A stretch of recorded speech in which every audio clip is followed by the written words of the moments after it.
महादिवस आहे, जो श्रावण महिन्यातील सोमवारी साजरा केला जातो। या महिन्यात भगवान शंकराची पूजा अर्चा केली जाते आणि श्रावणी सोमवारी महादेवाला शिवामूठ वाहिली जाते। शिवामूठ म्हणजे काय आणि ती कशी वाहतात याविषयीची माहिती आपण जाणून घेऊयात व्हिडिओच्या माध्यमातून। नमस्कार, मी ज्योतिष आणि वास्तुविशारद वेदमूर्ती कुलदीप प्रदीप जोशी।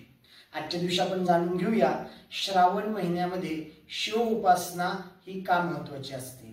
या महिन्यामध्ये आपण शिवमूठ हे व्रत का करतो आदी गोष्टींमध्ये।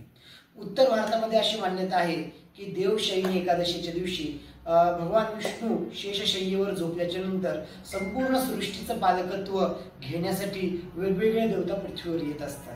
त्यामध्ये श्रावण महिन्यामध्ये भगवान शंकर आणि पार्वती संपूर्ण जगाचं पालकत्व घेतात। त्यामुळे या महिन्यामध्ये केली जाणारी शिव उपासना ही उच्च कोटीची गणली जाते आणि ती लवकर फलदायक सुद्धा ठरते।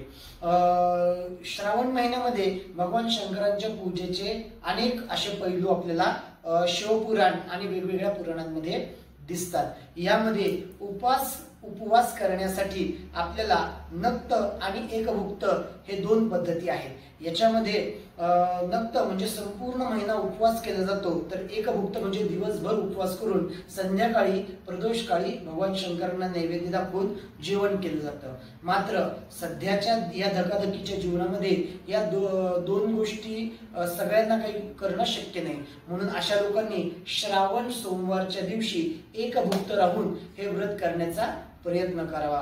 त्याचबरोबर श्रावण महिन्यामध्ये भगवान शंकरांना अनेक प्रकारच्या गोष्टी वाहून पूजन केलं जातं। त्यामध्ये सगळ्यात सोपा असा उपाय सांगितला जातो तो म्हणजे बिल्वार्चनाचा। भगवान शंकरांना बेलाचे पान अत्यंत प्रिय आहे आणि अशा या बेलाच्या पानांना 1, 5, 11, 21, 51, 101, 1101 आणि 1,01,101 एवढ्या प्रमाणामध्ये भगवान शंकरांना बिल्वार्चन करता येतं। आणि या बिल्वार्चनाची पद्धत पण अगदी सोपी आहे। ओम नमः शिवाय या पंचाक्षरी मंत्राचा जप करत भगवान शंकरांना एक बेलाचं पान व्हायचं आणि अशा पद्धतीने बिल्वार्चन करता येतं। त्याचबरोबर या महिन्यामध्ये ओम नमः शिवाय या पंचाक्षरी मंत्राचा सुद्धा तुम्ही अनेक पटीच्या संख्येमध्ये जप करू शकता। त्याशिवाय त्र्यंबकम यजामहे हा जो महामृत्युंजय जप सांगितला जातो त्याचा सुद्धा जप तुम्ही करू शकता, ज्याच्याने घरातील अकाल मृत्यू तुम्हाला दूर करता येतो। त्याचबरोबर मृत्युंजय महारुद्र त्राहिमाम शरणागत जन्म मृत्यू जरा व्याधी पीडितम कर्मवंदनी या मंत्राचा जप करून तुम्ही घरातील सगळ्या प्रकारचं आरोग्य साध्य करू शकता।